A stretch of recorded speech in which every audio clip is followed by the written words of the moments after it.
देखिए, फौज ने इलेक्शन बिल्कुल ठीक करवाए हैं। जो फार्म 45 है वो आज भी पूरा है। दोबारा इलेक्शन कराने की भी ज़रूरत नहीं, सिर्फ फार्म 45 ही इकट्ठे कर लें, उसके ऊपर सारे रिजल्ट क्लियर हो जाएंगे। आपको क्या लगता है किस पार्टी के लोगों ने ये जीता है? फिर कमिश्नर साहब ये बताइएगा, जो आरओ ने रिजल्ट्स रोके थे, क्या उसमें बेज़ाब्तियाँ हुई है? क्या कहेंगे आप?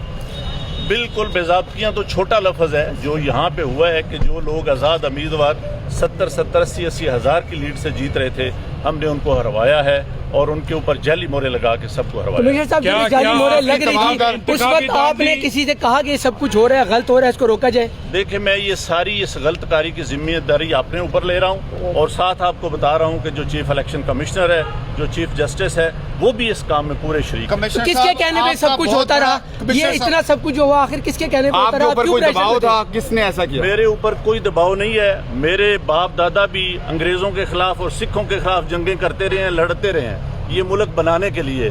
अब मैं इस मुल्क को तोड़ने का हिस्सा नहीं बन सकता। कमिश्नर साहब, आपने रावलपिंडी की बहुत बड़ी खिदमत की है। आपने बड़े बड़े मेगा प्रोजेक्ट में 24 घंटे काम किया है।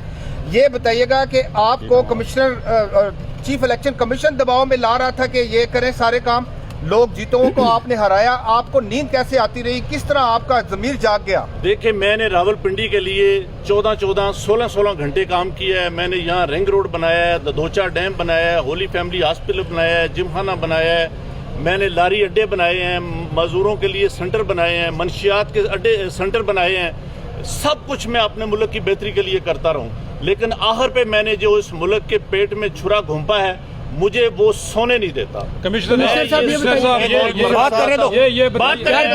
जो मैंने जुल्म किया है, मुझे उसकी सजा मिलनी चाहिए और बाकी भी इस जुल्म में जो लोग शामिल हैं, पुलिस भी शामिल है? उनके नाम बताएंगे जो लोग आपके साथ यहाँ पर शामिल है? सीनियर सोशल मीडिया का और